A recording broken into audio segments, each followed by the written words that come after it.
Hey friends. So I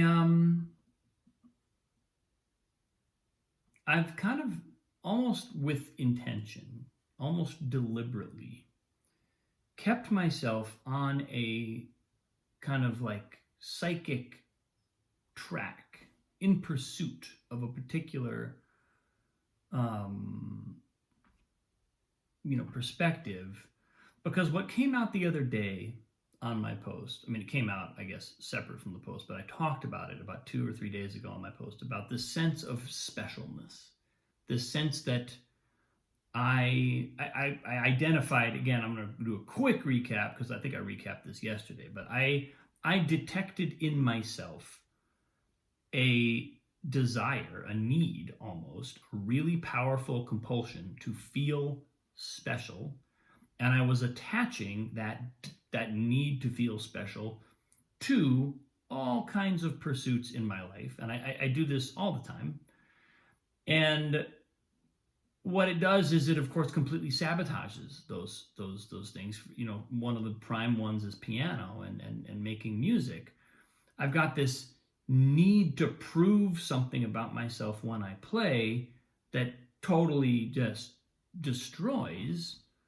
It doesn't destroy, but it very significantly impedes my connection to what I'm doing, my connection to the music that I'm playing and learning and expressing.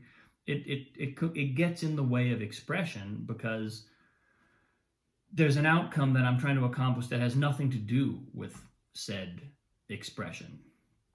So anyway, I'm not going to, if you want to really hear in detail how that came out, go 2 or 3 days ago. I did a post called My Favorite Addiction, I'm a Specialholic, and you can learn all about what I was seeing there. But I've stayed kind of, the reason I keep coming back to this is because it's a pattern that's so entrenched and in some ways very hard for me to see. It comes out in ways that I have gotten so accustomed to feeling this way. I've gotten so accustomed to the effect of this orientation that now when I get on stage and play and I have a certain kind of nerves come up, I that's an experience that I've had so many times that I've interpreted it and attributed it to completely different factors.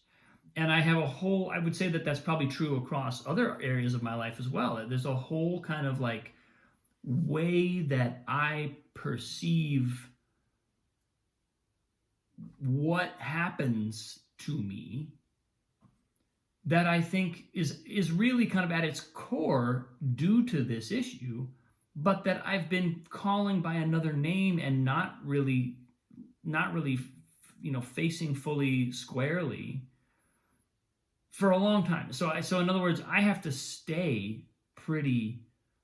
I have to keep coming back to this. I have to keep reminding myself to, not that it's not that I'm trying to like see this everywhere now, but I am trying to consistently remind myself that this is a pattern that has not gone away.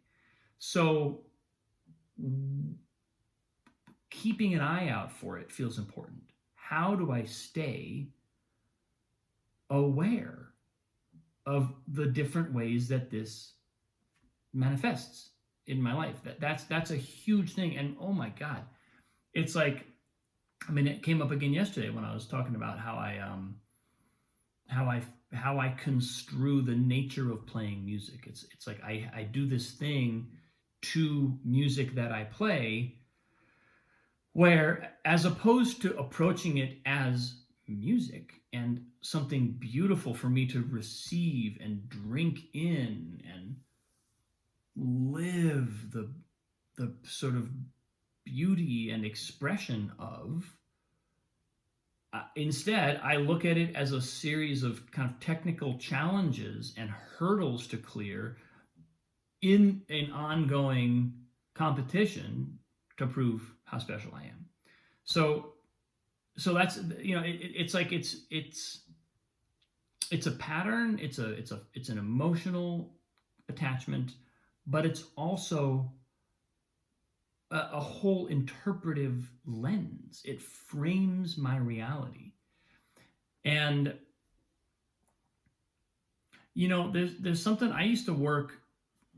I spent some time around a spiritual teacher many years ago who talked a lot about this, and he was basically kind of diagnosing the postmodern condition as being one of narcissism, kind of self-obsession.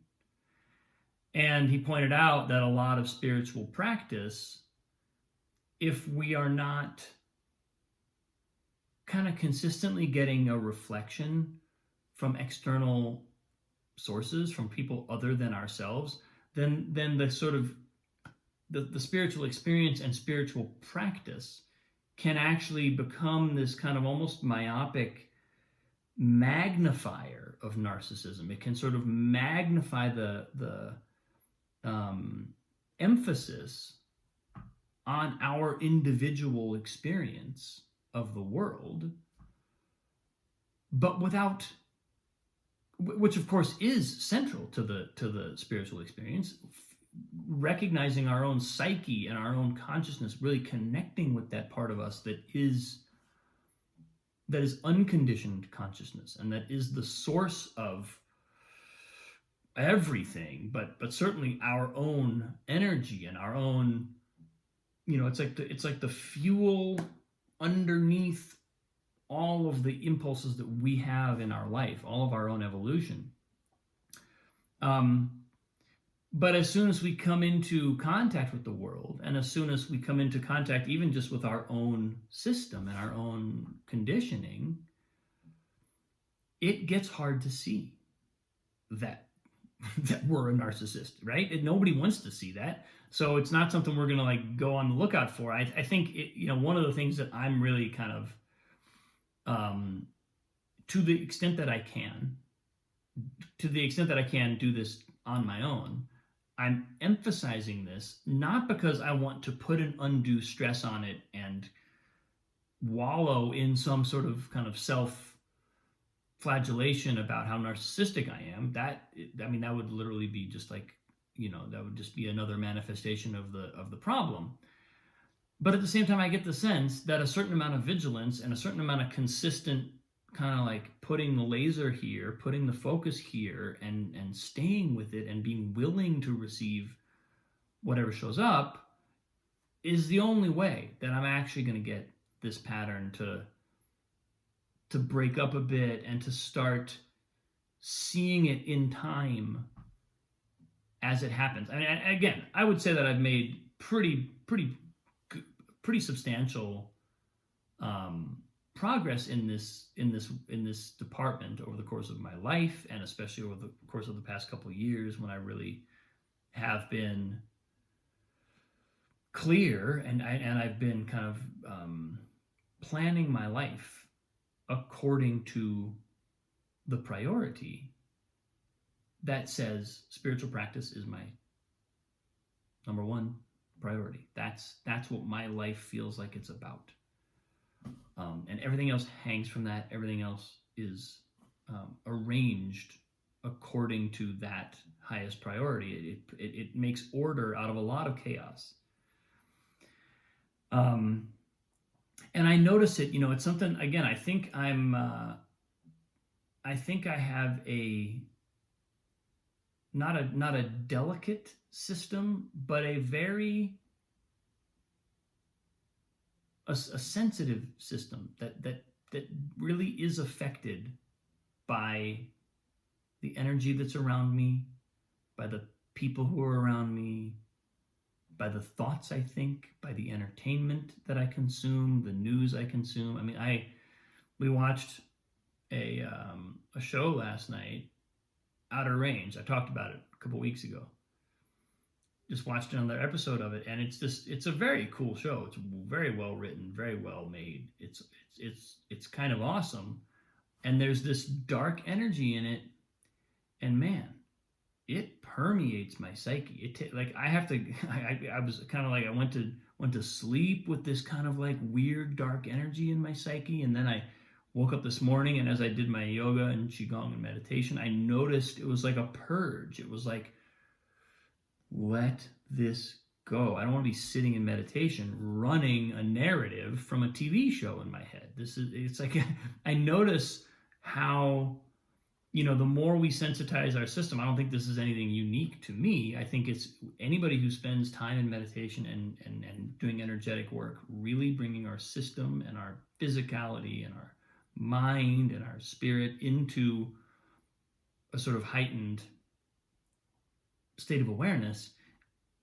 You're going to get impacted by that stuff. There's no way around it. All of a sudden, taking in a dose of that type of energy has an effect that we can't not notice. I suspect it has an effect on everyone, but if there's enough kind of static or agitation or interference in the system, you maybe just don't notice it, but you start to clear some of that out, and you're going to notice it. So one of my, again, it was fun to watch the show last night. We're not quite through the season. I kind of want to watch to the end. But at the same time, I put Annalise to sleep, and she's afraid. She's, 3.5 years old. So her imagination is just starting to do there's monsters in the closet. What if the fire alarm goes off? What about, she's starting to at night when it's dark, she's starting to have, her imagination starts to percolate, and she's responding. So I walk into that room with a bunch of dark energy, with a bunch of that. Luckily this was after she went to sleep last night, but I'm saying I can tell that just the traces of that I carry into my life, they're going to have an effect. They're going to have an effect, not just on me. So it's just something that I'm being trying to be deliberate about, trying to be sensitive to, and to the extent that I can be aware of my own tendencies, my own specialholism, to the extent that I can see that and actually catch it. I'm trying to let that in, because man, it's not fun. It's not fun to be in a conversation and to feel, ugh, I'm doing that thing. It's instantly, look away, please. Anything else? Is there no other explanation for this? Really? None?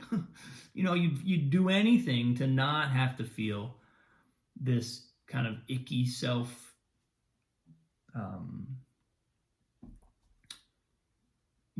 just to have to acknowledge this kind of murky kind of, trying to find the right word that really zings, but it's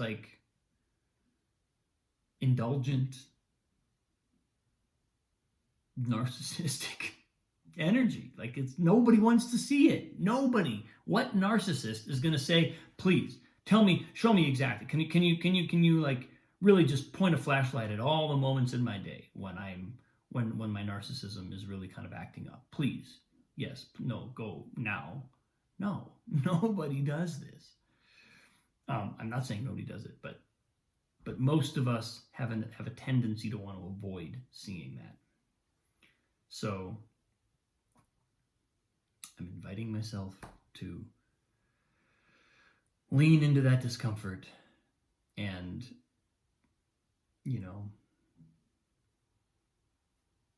let myself feel that, so that my focus can go somewhere else. That's the whole point of seeing that stuff, is to let my focus, okay, so there's that. What could I be looking at? What does it feel like? What's my felt sense of where my attention goes after I've let this other thing kind of go? So it's an ongoing experiment. You'll probably hear more about it as it goes on. I appreciate you. Thank you for watching. Love you. Have a great day. I'll see you tomorrow.